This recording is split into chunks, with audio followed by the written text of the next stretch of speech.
Thank you very much for coming on. I'm really delighted that Scott introduced us, and it's really exciting to have you in my life and also to be working on some projects together as well, which I'm quite excited about, and I'm guessing you're going to talk about. So I guess firstly, it'd be great if we could just kick off, if you could just introduce yourself, who you are, and a brief overview of what you do. Sure. Greatly appreciate it that you've invited me on the show. It's such an honor to be a part of this community of women.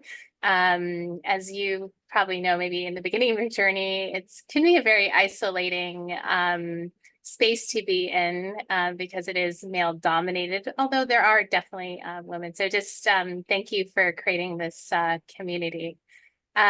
So I'm Emma Patu.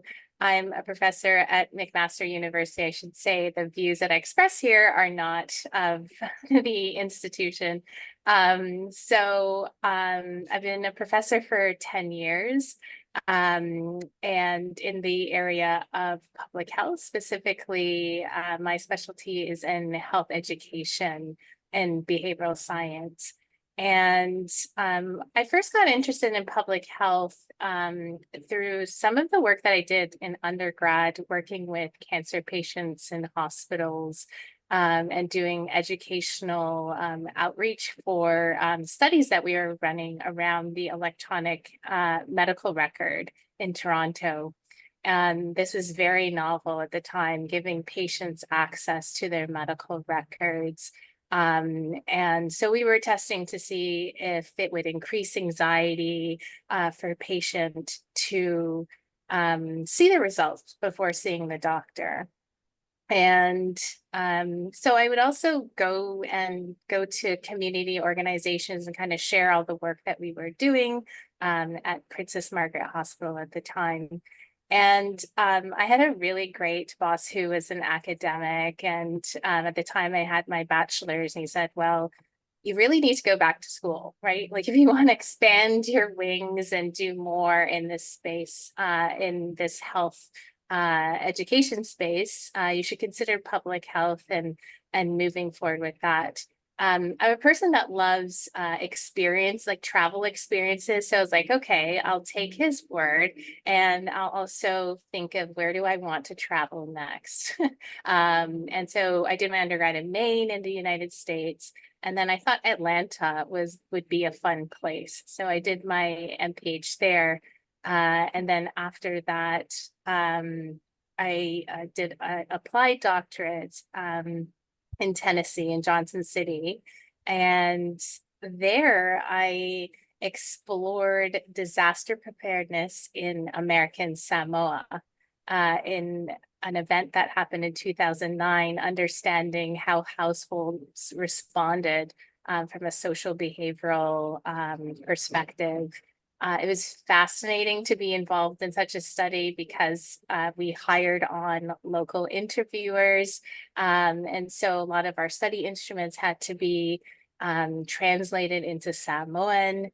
And it just like really gave me a really interesting perspective on public health. I was introduced in disaster sociology, which I think if I think about it, it might play into maybe my thinking of why Bitcoin is so important. Because if we look at the need for Bitcoin, I would argue it's probably a disaster situation in some ways.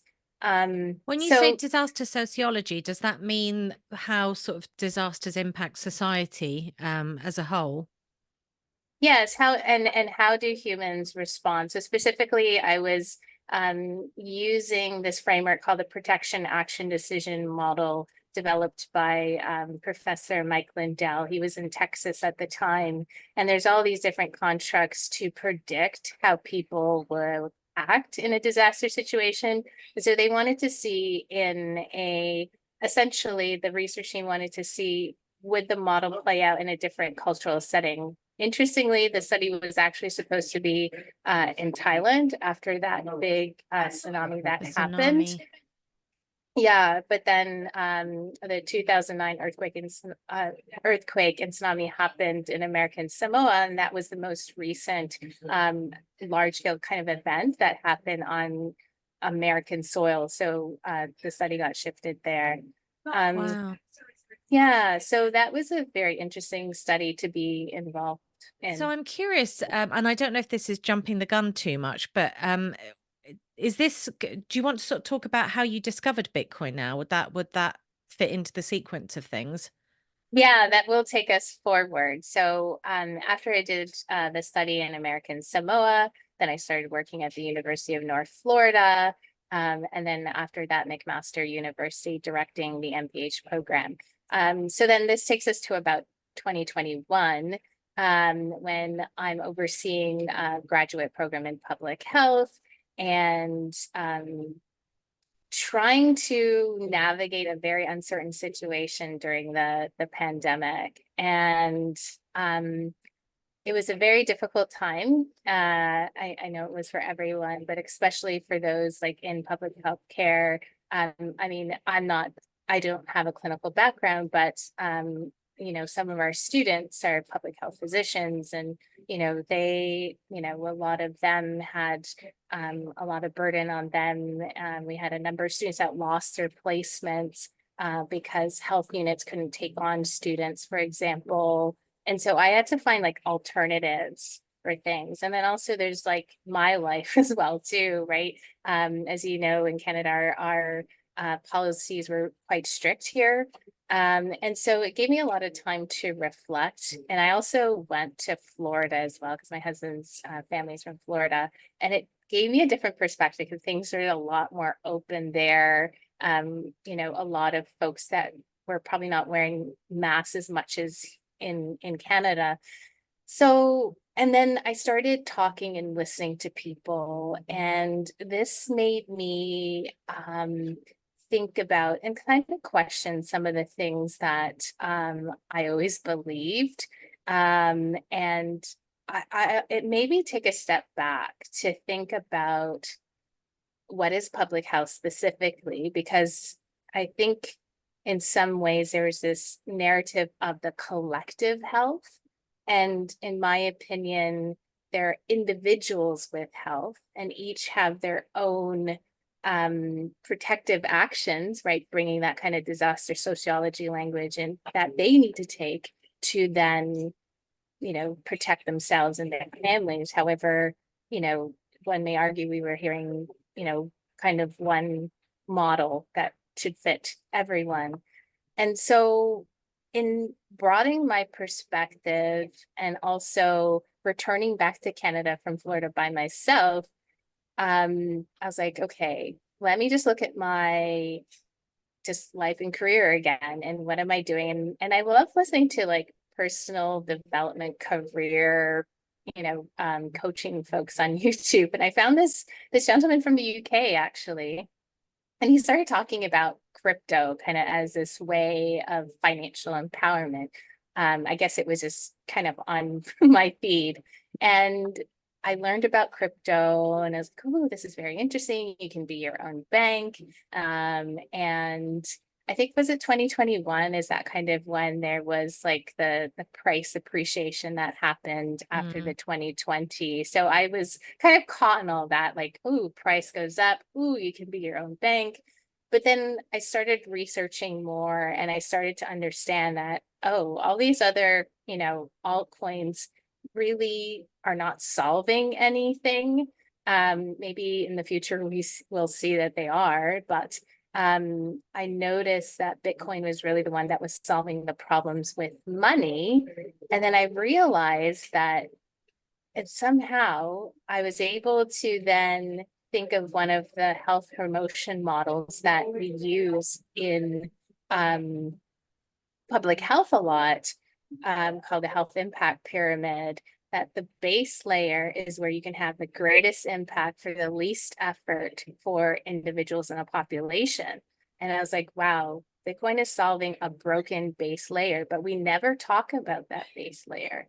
And once I saw that, I've been just transitioning to really call on public health professionals and healthcare professionals to see broken money or debt-based money as a public health issue, because it really is at the base. It affects our time preference, right? That's the thing that we talk about in the Bitcoin community. If you are constantly on a treadmill trying to beat inflation, you're thinking about today and not necessarily tomorrow. And so you're not necessarily able to invest in maybe those lifestyle factors, for example, that can help you protect your health for the long term. Yeah, it's interesting because I think it affects the incentive system. I mean, God, there's so many layers to that. I mean, I had a really interesting conversation with a friend who actually lives in Toronto, but she used to work in public healthcare in the US during the Obama administration. And she's of Indian origin. And so she's got very good insight into how things work in that region, how things work in the US and now in Canada. So she's got a really interesting kind of overarching view of these things. But she was saying to me that when they were going through the whole process of evaluating Obamacare and whether to roll it out, they were wanting to look at the impact, because the government, or the taxpayer, I should say, really would have been funding cancer care much more broadly. They wanted to look at the impact of cancer treatment interventions and whether actually people who didn't have interventions lived longer than those that did have interventions. As she said to me, this became an absolute controversial thing for a number of reasons, partly because people were like, well, you can't withhold treatment because it's too expensive under the public purse, that would be unethical or whatever. But obviously, there might be some vested interests that want to provide the treatment because they get paid for it. And if you show that it's not necessary or even harmful, that becomes an issue. And she said to me, in India, we don't provide nearly as much treatment for cancer as they do in the US, and our outcomes are much better. And she said sometimes if you just leave things be, they actually resolve better. So she found that quite interesting, just from a policy perspective, when they were trying to evaluate it, that certain things were just like couldn't be discussed for political or moral reasons or whatever, but also that there was this kind of incentive system that wasn't always very well aligned. And I think to your point about the base layer, I think that's really interesting. So in the UK, we had huge protests from the nursing community or the medical community, I think more generally, but specifically, I think it was, or primarily, I think it was nurses who were basically protesting through their unions to get a pay rise. This was sort of just after the initial wave of the whole kind of COVID stuff. Um, and it was interesting because the UK government had shoveled a load of money into the system to pay people to stay at home and lock everybody in their homes. And obviously, the value of the British pound, the purchasing power was declining as a result of that. Like we saw sort of very high inflation. And the nurses are demanding more pay because they're rightly saying, well, the wages that you give me don't go far enough. And I was trying to explain to this friend of mine who's in the UK, and she was really supportive of the protests. And I said, well, there's some irony there because if they get what they want, and the government gives them higher wages, those wages will be financed through money printing. And that's then going to devalue their wages again. So it's almost like just they're fighting a losing battle. And she sort of went, oh, well, Christelle, you can't, people won't understand that. And I'm like, this is exactly the problem. Like they don't understand it, they don't know it. And so they're advocating for the wrong thing. Like what they should be advocating for is, hey, UK government, stop printing money and devaluing my salary, you know? Yeah, so true. And what's very interesting in Ontario, and I think across Canada, there's been a number of kind of like labor strikes. We've seen it in, for example, graduate TAs, for example, calling for increased salaries. And like, where is that money coming from? And no one is questioning, like, how is the health of our money doing?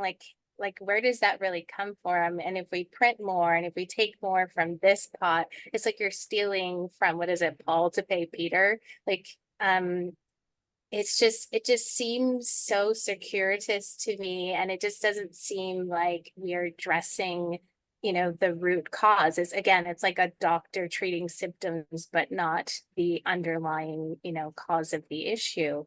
And I feel like we're doing a lot of that in public health, and we need to get down to the foundational level and also come back to preventative factors as well too. Like I remember in the pandemic, we were told, oh, you can't go outside, to an extent. And the impact that especially had on children, my goodness, and the long-term consequences. I Well, also recently also to the immune system, because I think it was something like you were 19 times less likely to be hospitalized if your vitamin D3 levels were sufficient, which I think it's something like in the US, it's something like 80.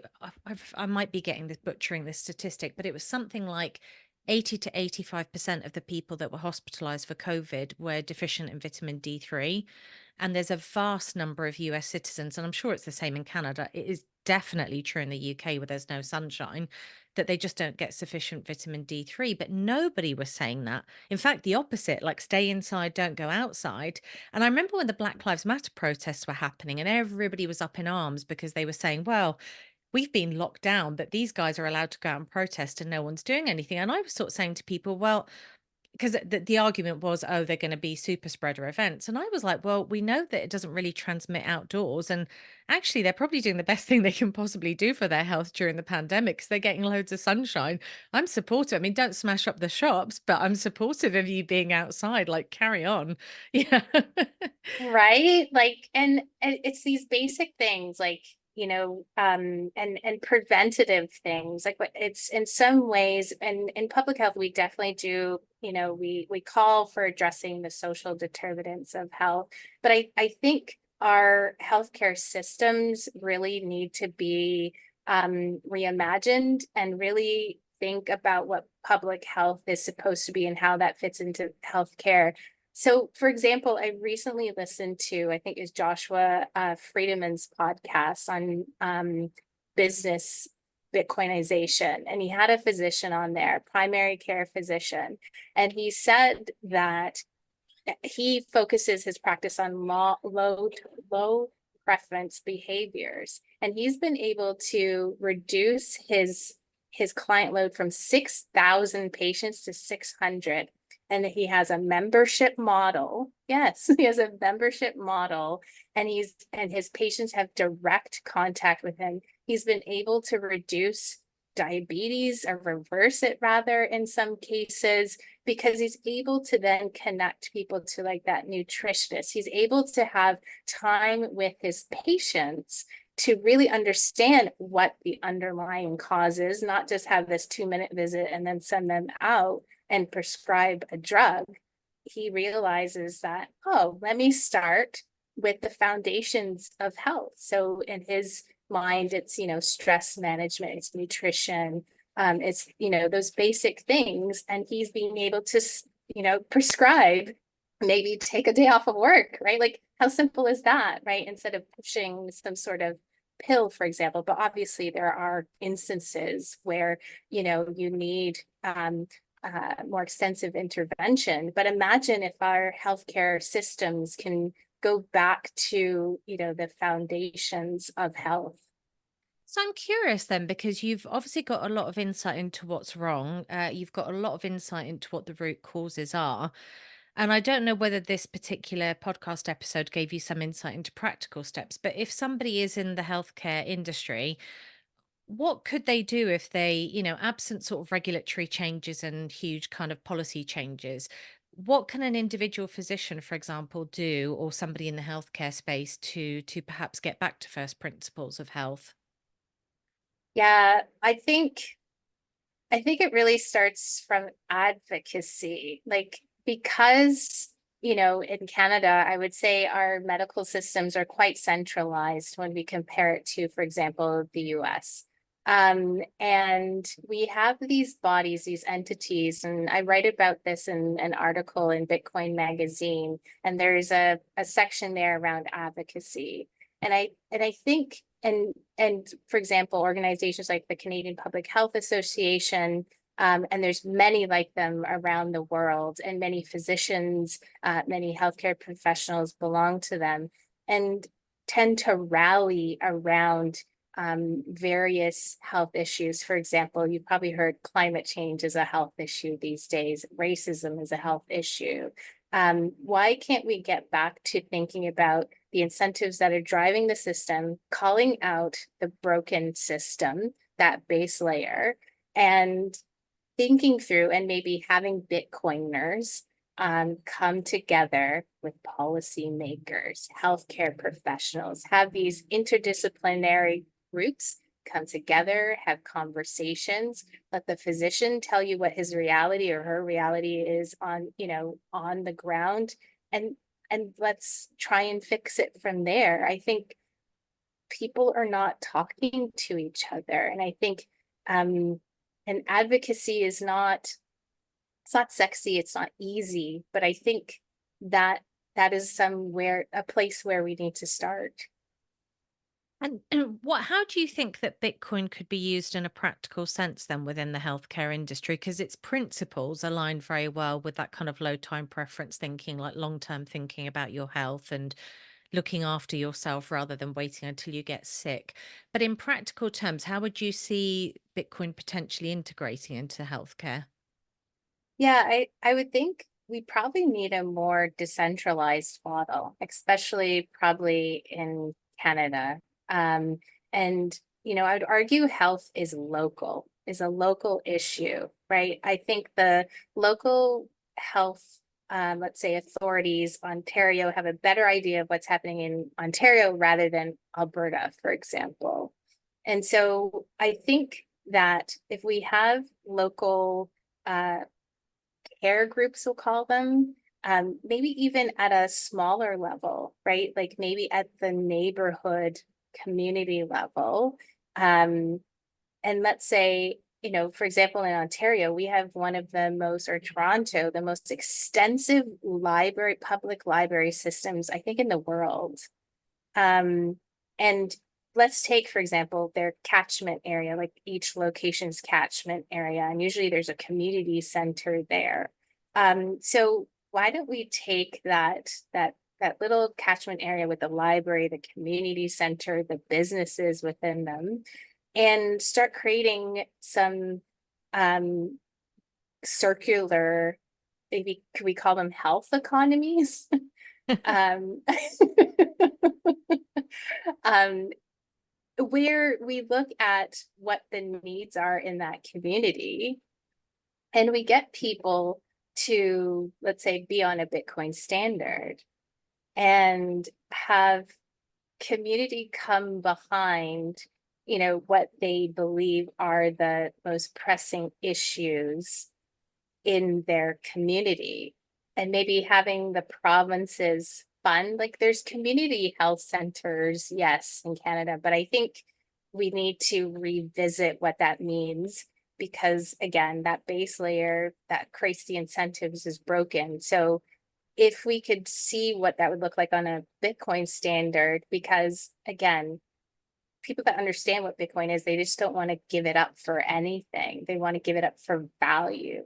And so if the community can come together, recognize what are those things that they deem as valuable for health, then maybe there's some sort of board that's able to oversee and have these conversations so that local communities could then improve their health. I think it's very abstract, but and kind of like woo-wooey, but I think maybe that's maybe one approach. Well, And I think that's a start, isn't it? Exploring it. I mean, maybe it's something that you could flesh out a framework for and propose it so that there is a kind of a direct set of proposals for advocacy that's like, this is what we should be doing.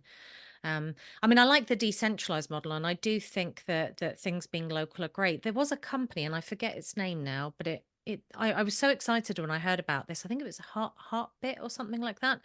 And then they ended up folding because they didn't get enough customer demand. But the idea was this: it was that you would be able to use Lightning to pay for a physician's appointment, like telehealth. So you would be able to access a doctor anywhere in the world via telehealth, obviously not in person, and you could just simply pay for that session, that appointment with Lightning. And I thought that that was a fantastic idea because you're constantly hearing about, oh, these other countries have so much better health service and it's so much quicker. And I was like, wow, that would be amazing. And it would also be borderless in the sense that nobody can stop you. If you've got the app, you just book your appointment. You know, the doctors have rating systems, so you know like who's had good reviews and good feedback or whatever. Book your session and just pay for it, you know, via a lightning invoice. And I was like, this is genius. But I think the founder, and I hope he wouldn't mind me saying this, but he said to me something like, you know, when he did his research, everybody had the response that I had, but he said in practice, there were lots of, you know, regulatory hurdles potentially to get across, but also that actually in practice people didn't use the service that they claimed they would have used. So I thought that that was a shame, but I would love to see that resurrected, and I would love to see similar services, because I would use a service like that. You know, it'd be great to just have an appointment with a nutritionist or, you know, a naturopath or something and say, this is whatever. And they could be anywhere in the world and I could just pay them directly. Um, so that's another thing in a way. It's like decentralized and local, but also global.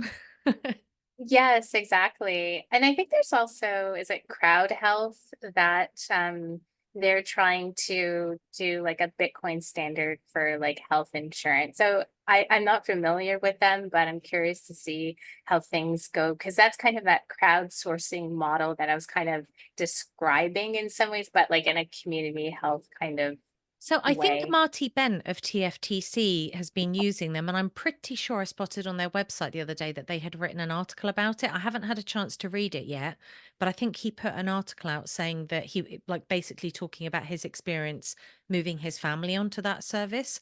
Um, so I'll go and fish it out, but if it's relevant, I'll include it in the show notes maybe as well, just as a reference point. And I meant to say as well, can you send me that podcast link, the one you mentioned, so I can include that with the physician, just Yes. as a note.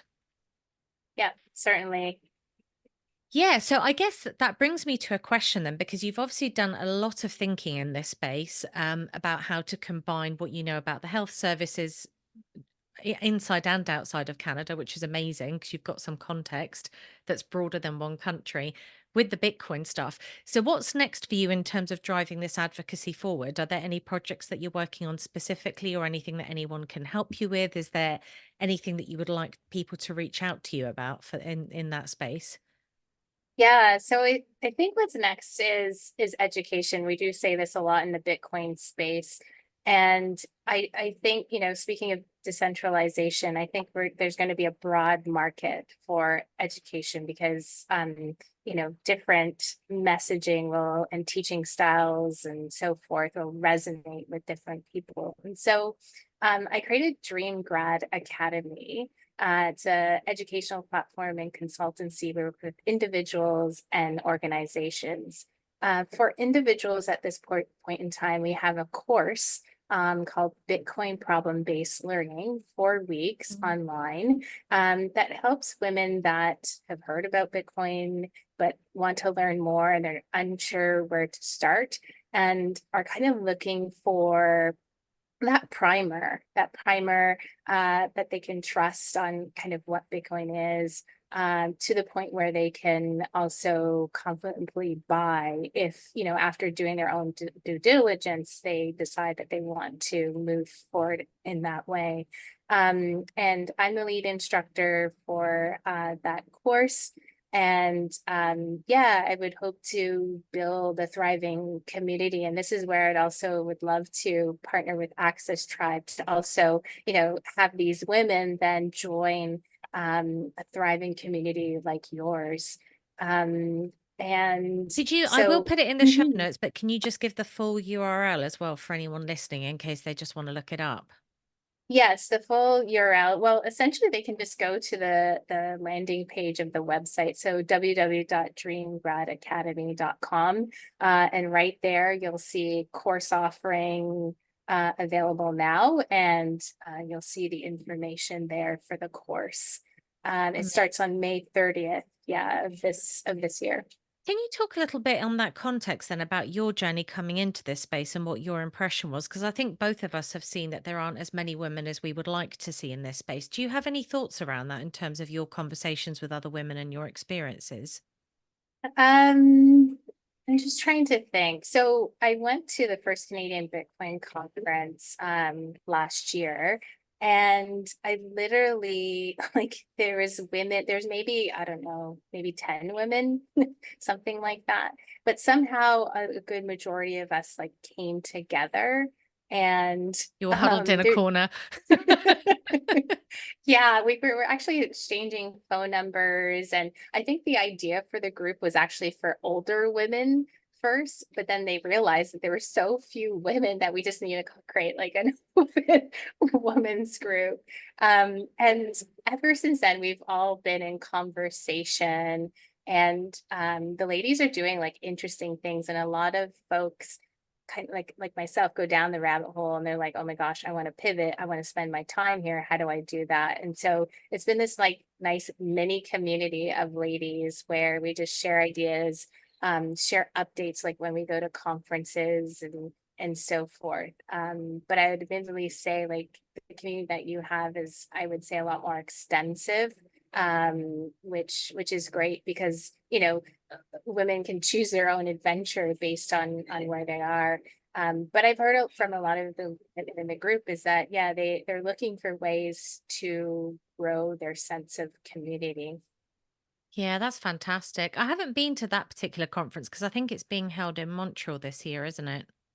It is, yes. And there's a Bitcoin 101 event, which is great. And there's going to be a women's panel. I don't think there's a lot of time allotted to it, but at least there'll be some female faces there. I'll be on the panel. I'll be representing Oh, Dream Grad great. Academy and also Bitcoin Mentor as well. That's a new educational resource developed by BTC Sessions and Mike Cook, helping any anybody that's interested in boosting their Bitcoin learnings and self-custody as well. So we specialize I in multi-custody solutions. I was going to say, actually, one thing probably it's worth people listening to understand is that's kind of like when you go to a group session, you maybe don't want to ask your stupid questions or you need somebody to handhold you all the way through.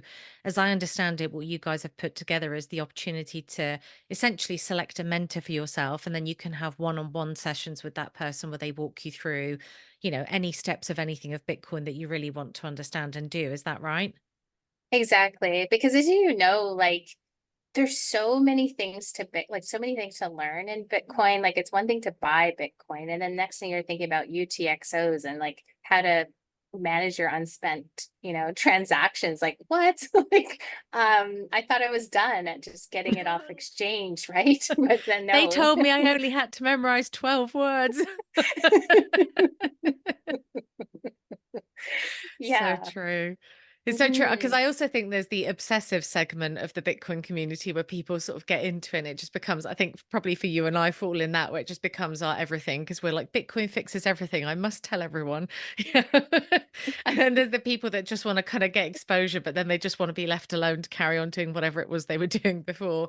Um, but I think it's great that you guys are offering that service because it's very needed. And I know that I think Ben was doing that solo for a while where he was kind of offering consultancy, but it's great that he's actually set up a more sort of formalized organization for that. Because I think that's one of the most daunting things for people. It's all great coming on courses and doing this and doing that, but actually sometimes you just want, almost like that friend to sit down with you and be like, hey, this is how you do it. And yes, this is how it works. And, be able to answer all your questions. So it's really like a fantastic white glove service, I think, for that. Could you also just give out the website for that, just so people listening know what it is? Of course. So that one is www.bitcoinmentor.io. And you'll find a really great website there and a roster of amazing mentors with various backgrounds, a lot of technical people. There's social science and kind of health science people like myself. So yeah, people can find a mentor there that they feel will be a good fit. And Mike Cook, who's the managing partner, he's very approachable. So if you need a free consultation, that's on offer as well.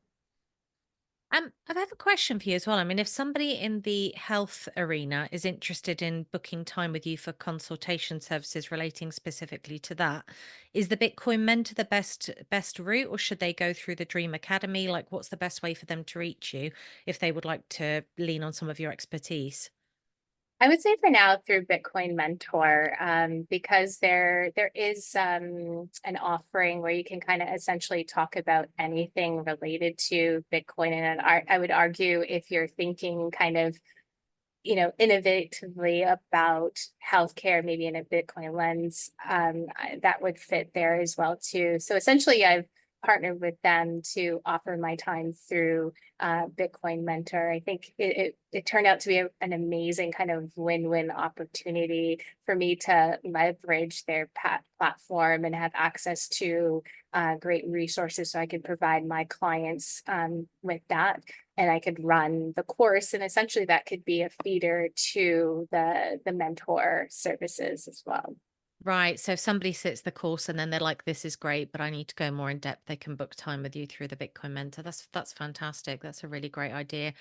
I don't know if we want to touch on Bitcoin in Canada more specifically, because you're obviously based in Canada, and you and I have both recently joined the education committee of the Bitcoin Coalition of Canada. So I keep saying the Canadian Bitcoin Coalition of Canada. I'd love for you to talk a little bit, just maybe kick off with an overview of the Bitcoin scene in Canada, if you like, as you see it, because you've been in this space now for what, 3 years, very in depth, doing a lot of study, doing a lot of thinking, doing a lot of networking. Could you give your thoughts on the Bitcoin ecosystem in Canada, and perhaps relate it also to other geographical areas like North America, like the US, that you might be familiar with? Yeah, I think what's great about Canada is that we have amazing builders and thinkers. Like again, you have the BTC sessions, the Mike Cooks, you have the Francis Pouliot's, you have the folks that are in the Bitcoin Coalition of Canada, a number of like recognized individuals. But adoption is at least I can speak for maybe Ontario. It's not visible. When adoption is live, you could definitely like see it around. You can go to merchants and purchasing. So um it's I would say it's in its nascent phases, adoption. Um if I compare it to the United States, I think just based on numbers, they are kind of just ahead, I would say slightly, but I think also because I'm not sure if you know the number, but isn't it something like less than 1% of the world has adopted Bitcoin? Is that the Yeah, I stat? don't Or I know. keep hearing that. I mean, the measurement is a bit difficult, isn't it? Because they tend to look at the numbers based on unique wallets, but then one individual could have more than one wallet.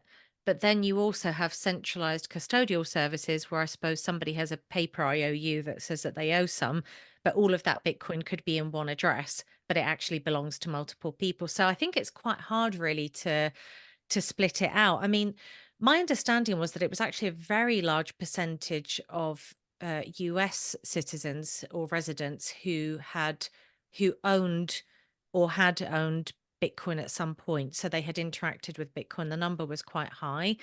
I agree with you about Canada in some ways. Although one thing I will say is there was such a big noise about the US launching an ETF, and I was thinking, well, Canada's had one since 2021. Like it had a Mhm, Bitcoin ETF. Wait, the UK doesn't even have one. Like it's mhm. not even on the table as a discussion point, really. Um, so I think in some ways Canada's been a lot more progressive about this stuff, and there are several organizations that are dealing with stuff, and like you say, I mean, some of the best Bitcoin companies I think actually came out of Canada. I mean, I think Cold Card, that's by CoinKite, isn't it? Am I right? I'm hoping I'm getting this right. Mhm. Canadian Yes. company. Bull Yep. Bitcoin is probably, I would say it's probably one of the best exchange services in the world for Bitcoin, Canadian. You've got obviously Bitcoin Coalition of Canada now, you have the Bitcoin ETF, and then you've got some very, you made a point about Bitcoin thinkers. I mean, people like Greg Foss, who, Looking Glass Education, who's been involved in all sorts of Bitcoin projects. Jeff Booth, who's written really, I think, one of the most important books of this decade, The Price of Tomorrow, which ironically is not really about Bitcoin, it's about inflation, but he sort of very briefly touches on Bitcoin, I think, towards the end of it. And he obviously runs Ego Death Capital, the VC as well. So that's a very kind of important VC in the Bitcoin space. So, yeah, I mean, I think for the population size, which is comparatively tiny, Canada really punches above its weight. I don't know if you'd agree. Yeah, I definitely think you're right when you share all of those examples. But the interesting thing, and I'd love to hear your thoughts on this, it's like I feel like the policy discussions now are not so much in the mainstream about Bitcoin as it is in the States. Am I I mean, allowed to say what I really think the reason is for that? hey, it's your podcast, so go ahead. I mean, I think it's because Justin Trudeau's brother Carl Kemper is a Bitcoiner and they have fallen out spectacularly, and he calls him out quite regularly. So I think that that has a lot to do with it. That there is a deeper set familial issue going on there that's impacting it. So I suspect that that has a lot to do with the sort of political or politicization, I guess, of the conversation, that maybe it's become something a little bit more difficult to discuss politically. And I don't think that Trudeau would like to be seen to be supportive of a technology that his estranged brother is espousing. That's my view. I think it might I be more think, of a family spat than anything else. well, look at that. This is the problem with centralization, right? Like ultimately, we should be letting the free market, the people decide on what the best money is, right? Like if you think political money is the best, then let it compete with all the other ones, right? Um, uh, Yeah, I agree. I mean, I think the desire to suppress Bitcoin shows that the existing system is not working, because if it was, nobody would want to use Bitcoin. And the fact that there is such a huge contingent across the world that is really actively interested in this space and involved in it and wants to use the technology really speaks volumes about it. So, I mean, I agree with you. I'm probably much more on the capitalist side in that sense, that I just think you should let the people should be allowed to use whatever means of exchange they want to use. And I read a lot of commentary from like the US on the economic side, where people say, in my opinion, rightly, that, why should money be turned into a government function? It should just be privatized. We will all coalesce around what we think is the best money, which, let's be honest, would be Bitcoin. I mean, why would you use anything else? Even just from a sheer practical standpoint, being able to travel, not having to deal with exchange rates. I think it would force countries to be more productive rather than just exporting their inflation, particularly in the case of the US, where it's the world's reserve currency just about still. Um, they wouldn't have the ability to do that so much. They would have to actually compete on productivity and provide value. So I think that there are just such a sheer number of benefits, and also the fact of having a global customer base. I mean, I think as a business, and I advocate for this all the time, the idea that you can have customers from anywhere in the world, I think is phenomenal. I mean, the idea yes. that you're not constrained to a geographical location, you don't have to deal with complicated payment systems, but there's so many paws in the trough. There's like the central banks, there's, the international settlement systems that we have in place, like all of this kind of fiat infrastructure. Um, people's livelihoods depend on it. They don't want it to end because they're doing okay, or maybe like that's all the job that they have. They don't want it being disrupted. And I understand that, but look what happened with the Luddites. It happened anyway. So I say embrace it, learn about it, and really think about how you can take advantage of the technology rather than pushing back against it. Yeah, and this is a beautiful thing. Like you're kind of asking difference between Canada and US. Like we could also put other international countries. And for example, I went to Africa Bitcoin in December of last year. And just to see all the builders, engineers coming together, because let's be honest here, Africa has been left out of the economic system. And, Pushed out, I would argue, pushed out. yes, pushed out. And, Africa doesn't need aid, right? I think is it Maget? Maget, I think she's a Bitcoiner who talks about it. Africa doesn't need aid, it needs trade. Well, And actually, so Dambisa Moyo before her made this whole case. So Dambisa Moyo wrote Dead Aid. I mean, it must be about 12, at least 12 years ago now. And that whole book, I don't know if she's a Bitcoiner now, but I mean, I doubt she would have known about Bitcoin back then. But the whole book is, the whole premise is that like Africa doesn't need aid. It just needs you to trade. Just take your foot off its neck, basically. And that book for me was very impactful in thinking about aid in general. I was actually talking to Lorraine Marcel from Bitcoin Data about this, mhm. and she was just talking about how Westerners behave when they come to Africa, and the sort of kind of the attitude that they have towards the African market. And I said to her, do you know, I'll give you my thoughts on that, is that we have it drilled into us from the moment we are able to comprehend anything as children, that Africa is this desperate place full of, like, frankly, I'm going to be very candid here. It's like, frankly, like they're sort of portrayed as incompetent people who can't manage their own affairs, and we Mhm. have to come in and help them. And nobody really explains to you the reality of that situation, because if you think about it logically, it makes no sense. Like, you don't have an entire continent of people that are just by some weird freak of nature, like, not able to organize themselves. No, it's actually the most resource rich place in the world, and people are incredibly entrepreneurial and industrious. Um, I think Magette's argument, though, is that it's the bureaucracy in Africa that's the problem. And she says, oh, it's nothing to do with colonialism. And I'm like, well, hang on a minute. Who imposed the bureaucracy? Like, it didn't just spring up of its own accord. I mean, that's my view, but I don't know what your thoughts are. You're much better placed to comment than I have, having actually been there. But I would also admittedly say, like, I come from the diaspora. So, like, I am born, raised in Canada. I went, actually, that was my first visit to Africa, Ghana. But you Um, have Ghanaian roots, that's right, isn't it? If it, yes, my yeah. my father's from there. Yeah. And I do think bureaucracy is definitely a problem. There's definitely corruption within and, historically, yes.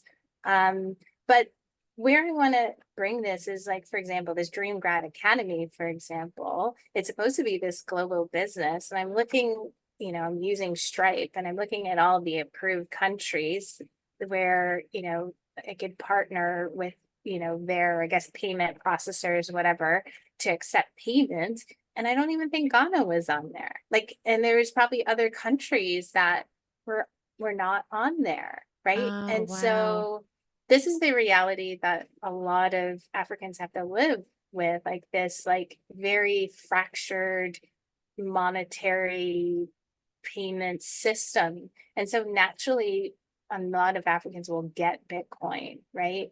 Um, I'm and curious. so, I'm curious, like, mhm. just a quick question, like, because I worked in finance for many years and we had a lot of clients when I was in London who were over in Eastern Europe, and many of them had just become part of the European Union. They'd separated from Russia not too long ago.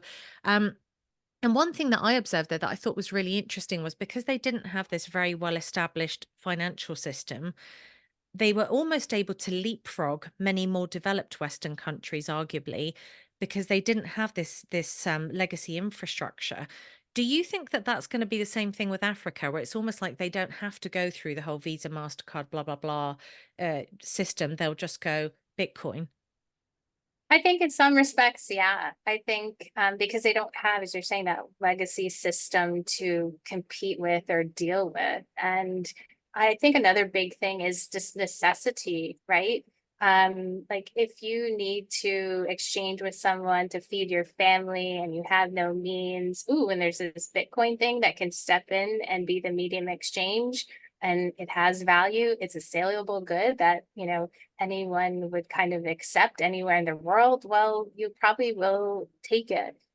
So I do think that African countries definitely have the potential to leapfrog a lot of the other parts of the world. And when I was at the conference, it was, my goodness, there were like a ton of like activists, and like Ray was there from was it Nuance is his new or Noans is his new kind of Ray super Youssef, you mean? Ray, yes, Ray Youssef. He was there and he gave this like very empowered talk about, how Africa needs to rise, and, just speaking the mission of just financial empowerment. And there's Femi Long, I think he's from B Trust Builders, and he spoke about the importance of sharing narratives and telling, our stories and getting them out there. Because in Bitcoin, I think you can argue, if you are probably an outsider looking in, you'd be like, ooh, it's a very like Bitcoin kind of maxi male of a certain demographic. Like, if you're just maybe looking and Gun-toting, meat-eating libertarian. and we know that's not the case. We know there's people, from all sorts of backgrounds, and we just need to, get more people adopting this technology. And just just Africa is just a fascinating place where I believe that really a lot of and there's you've heard of Manchankura. It is a service where you can transact in Bitcoin without the internet, developed by this Oh, guy, AG. And so that's probably born out of necessity. So I think a lot of can you actually innovations. describe how that works? Because I've seen some of the posts that Anita Posh has made of it, but I've never fully understood how that actually works. I'm assuming the transaction doesn't get fully completed until there's an internet connection, or like, do you have you got any insight into how it works in practice? So I can actually give you a story. The technical part behind it, I don't know 100% how that piece actually works. I would definitely have to do some research. This is a thing that I just don't use from day to day. But at the Africa Bitcoin conference, there was this amazing fair where they had local artisans. You could pay in Bitcoin. We used the Fedi app, which was really cool. And then there is this like food from Africa kind of table is or not table, but section. And so I was there and I saw like the shuttle driver. He came over and I saw him and a thought came to my mind. I was like, he's at a Bitcoin conference, he's a driver. He should tell all of these people here that he accepts Bitcoin tips. And so I talked to him about it. He's like, okay, I'm game. I was like, let me see your phone. And it was one of those like feature phones. I was like, okay. Um, I'm Which not sure ironically, how, I think are going to come back in vogue because everyone's so sick of the spyware that is all over your phone. right? Um, so then I see his phone. And then I was like, okay, well, I heard about this thing where you can accept Bitcoin, not over the internet. And so I was like, okay, it's this thing. But then KG, the founder of Mentankura, came over and he's like, what are you guys trying to? It's like, well, I'm trying to set him up. And he's like, okay. And he like pushed in some digits in his phone. And then Obi from Fetty came over and he's like, I want to see how this works. So Obi's mind was like moving on the technical lens. And he was probably like, oh, okay, yeah, he's doing this and this and that. And that's how it gets sent. And I'm just like, oh, wow, that's cool. And he got set up and sent him some sats. And I hope he was able to like accept more Oh, tips. wow. That's amazing. That's really incredible. So yeah, oh wow. So many questions, so many questions. Where do you think adoption is in Africa then? So if you had to compare it, because I think from what you're saying, and I would tend to agree based on what I've seen from outside of Africa, that intuitively, I think countries in that continent seem to just understand the use case for Bitcoin much more tangibly. But where do you think adoption is? Like I know with some countries, like Anita Posh talks about, I think it's Zimbabwe, it's illegal, it's illegal and that kind of stuff. So there are some restrictions. But what's your sense of like maybe what percentage of the population might actually be actively using Bitcoin in some fashion?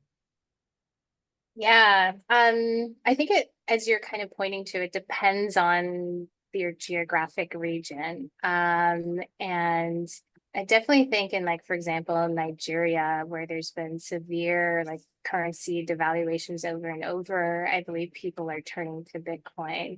I know in places like Uganda, Kenya, there's usage. I can't put a number to it, but I know there's active usage. Maybe if we were to compare it to maybe Canada, for example, I would argue that maybe there's probably maybe more daily, maybe transactions with Bitcoin than, for example, in Canada. In the Mm. West, we tend to see it as a like Store of saving and value. invest as store of value, whereas for a number of other people, it's medium of exchange. So I think there's more of that happening there. The numbers I couldn't give you exactly. Yeah, that's super interesting. I mean, I really think that Africa in many ways is going to lead the way, and I think it might be Ray Youssef that actually commented on this on social media. I think he was talking. I think it was him, but he was talking about Dubai and saying, it was a bunch of Bedouins in a desert. I can't remember if he exactly phrased it like that, but I'm paraphrasing. And in 60 years, it's turned into this commercial hub, and it really doesn't take that long. Like once the direction is set and all of the right ingredients are in place, it can happen very quickly. And I have a strong suspicion that we're going to see that in Africa, just because the natural resources are so abundant, the population is so primed for this technology, that it really only takes a couple of um leaders who are, visionary and don't get taken out by the west through one means or another, which I think is a high risk. But for just a couple of them to be able to kind of set that direction and really see their countries flourish. So it'll be interesting. If somebody wanted to find out more, do you have any insight into organizations or conferences that would be worth looking into for people that want to get to know that region better? Yeah, I would say, well, the Human Rights Foundation, Farida, she really, I believe she's the founder of the Africa Bitcoin Conference. So I think following any of her work would be great. And you were saying Bitcoin Dada. You had, is it Marcel? Everyone calls her Marcel. Her name is actually Lorraine Marcel, but everyone calls her Lorraine. Marcel for some reason. I think she's fine with either. I think. Okay. Um, yeah, I would say following her and her organization. I know Treasure Academy is actually doing some great work through the Bitcoinetta. So when I was there, I actually went to just like a grassroots meetup at this like outdoor air cafe, and it was really cool. And then again, I was like, where's all the women? There's literally like me and another girl like sitting around the room. But I was happy to see that there was a lot of like young men there kind of like learning. And so there's the Bitcoinetta, which it's a like a Jeep kind of vehicle, and they're driving around Ghana and other parts of Africa. I'm not sure exactly where their journey is, but to spread the message. I believe the Bitcoinetta, do you know if that started, what was that, in Spain, or was it, I've got to be honest, I've never heard of it. oh, the Bitcoinetta? You should just look it up. There's the West African Bitcoinetta. Oh, I And then I will. believe that was born out of another prior Bitcoinetta initiative, maybe Argentina. Maybe that's where it Ah. started potentially. And then it moved to Spain. Don't quote me on that, but What, so um, is it just the same vehicle that's just driving around all the world? no, they're different vehicles. Yeah, so there's like the West African one, and I think there was that one that I think drove through maybe Argentina or parts of Europe. So it's a grassroots education Hmm. movement to try to spread the word, especially in these like areas where it's very hard to reach. Huh, that's fascinating. Yeah, I had no idea that organization existed. You also had on your notes as well, bitcoinisbetter.org. Did you want to talk about that one? Sure, yeah, Bitcoin is better.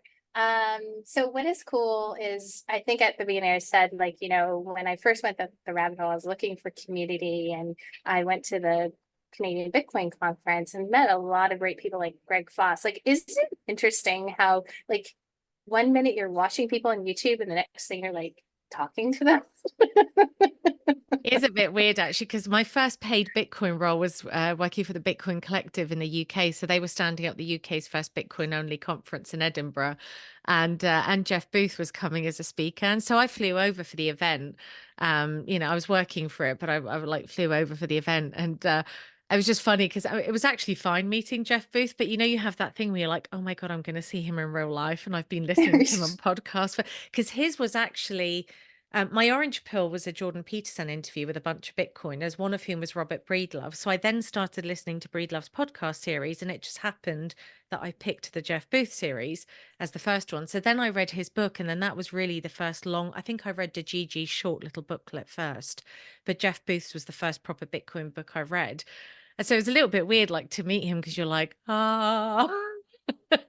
I met him too. I met him at the Did you? Africa Bitcoin conference, like briefly. And I just told him, thanks for your book. And, I'm thinking of stepping more into Bitcoin. And he's like, good, you should do it. And like 2 seconds after that, there was like five other people that like swarmed him. Yeah. Um, but getting back to the Canadian Bitcoin conference, so like you see Greg Foss, I kind of like bump into him and I'm like, "Are you Greg Foss?" He's like, "Yes, I." You know, he has this wonderful big like He's not personality. recognizable at all. No. You can hear him before you see him. Yeah, and he's such a connector and he's like, "You need to meet this person, this person, this person." So like I started meeting people and I started feeling a little more comfortable at the conference. And I also met Luke Broyles. I really appreciated his work. He's just such a gifted orator. And it's amazing. He's so young too. Yeah, I met him in Miami last year actually, and he had some really interesting observations about women in the Bitcoin space. He's very astute, Yeah, very astute. Yeah, and I yeah. agree with your point about Greg as well. I mean, Greg connects so many people in this space. Like so many people, if you ask them, "How did you meet so and so?" they'll say, "Oh, Greg introduced us." So it's nice Hmm. to hear that you've had the same experience. Yeah, he was fantastic. And yeah, he also connected me like Looking Glass education. I had talked to Seb once as well too. Like so cool. But anyways, my conversation with Luke, like we were kind of both at a stage where we were just like figuring things out. Like I'm in academia full time, and he was. I think this was at the point where he was kind of like blowing up, you know, like with his talent to educate and just put all these multidisciplinary things together and tell people kind of what this all means. So yeah, we kept in touch, and um, there was a friend of his that was starting Bitcoin is Better. And so there was a seat available and I applied for it. And Daniel Hirschberger is the president of bitcoinisbetter.org. And we're really trying to push the message of Bitcoin for the middle class and for financial empowerment specifically. And they're essentially it's new, so we're still fleshing out kind of our operations, but the idea is that we'd have an active place for volunteers to come in and support kind of like Bitcoin initiatives. Because as you know, when you're starting in the Bitcoin space, it's hard to, if you're not going to conferences all the time and all of that, it's hard to meet people. And so we're trying to be like this place to kind of connect volunteers and also have an educational marketplace to support Bitcoin companies and so forth. So that's Bitcoin is Better, pushing the message of Bitcoin to that demographic and somehow bringing together, I would say, a community of people that just empowers through education and service as well. Is Bitcoin is Better a specifically Christian organization? Because I know that Luke's a Christian, and I noticed the same that Daniel Hirschberger's bio on there says motivated by his faith and family. Is that part of the focus for them? No, it's not. I think it just so It's happened happenstance. to, yeah, I think so. But no, because I think ultimately the organization wants to reach, all sorts of faith-based people, because as you know, Bitcoin reaches everyone, regardless of faith and all of that. And we really want to also get It's past those funny, boundaries. but you know, it's funny though, because people are always surprised when I tell them how many Christians there are in Bitcoin and they go, "What?" Because they have this immediate thing of like, it's like a money making scam. And I'm like, well, ethical money. I'm like, Christians don't believe in usury, they believe in ethical money. So it's almost like, how could they not be Bitcoiners? Exactly, right? Like Jimmy Song, for example, like notable Christian Bitcoiner Robert Breedlove, I think, as well too. Yeah, I don't know Um, whether he identifies as a Christian, but he does spend a lot of time with Christians, and I think he contributed to that book, did he not? He definitely spoke at the Thank God Is Bitcoin conference because I went last year before the Miami one. But okay. then also Muslims. I mean, there's the Muslim Bitcoiner, there's a Bitcoiner rabbi, the Bitcoin rabbi. There's we're a multi-faith inclusive umbrella Yes, monetary system. that's the way it should be, right? Like everyone should be able to just plug in, yeah, regardless. Yeah, and this is the thing I just find most crazy about the Bitcoin ecosystem is it just brings together people from so many diverse disciplines who see their particular lane as being so positively impacted by Bitcoin that, for you, it's like you came into it very much from a healthcare angle, but now you're looking at all these other things. There's the Christian element or the Muslim element, or I don't know, the educational piece, the commerce element, like people in finance are interested in it because of the opportunities it creates for a global network. So it's quite wild. So I guess it'd be, we're a little bit over, so I apologize for taking you over, but it'd be great to wrap up with just having you sort of give a little bit of a brief overview about what's next on the horizon for Emma.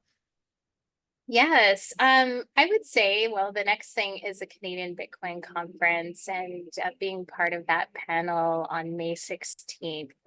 So if this podcast comes out before then, please come to that free event, especially if you are curious about what Bitcoin is. I think I'm in the state now of like seeing where things go. Like at first, I was wondering, okay, how am I going to tie this kind of academic background with Bitcoin? And I think I'm in a place where I'm doing that, and I just want to serve. I just want to just get more people on board, living on a Bitcoin standard to the extent that they can, right? Because I really believe it's one of the solutions that we have in this like really crazy times that we're in. Yeah. Yeah, well, that's a great note to wrap up on. Thank you so much, Emma. And yes, this will come out before the conference, so we can also add links if anyone wants to book tickets and see you on the panel. And I will obviously add links to all of the sites that you've mentioned. You're doing an incredible amount. I'm not surprised, woman. Multitasking extraordinaire. And yeah, I mean, I'm really looking forward to working with you on the Bitcoin Coalition of Canada's board as well. So I hope we can achieve lots of stuff together there. And thank you again.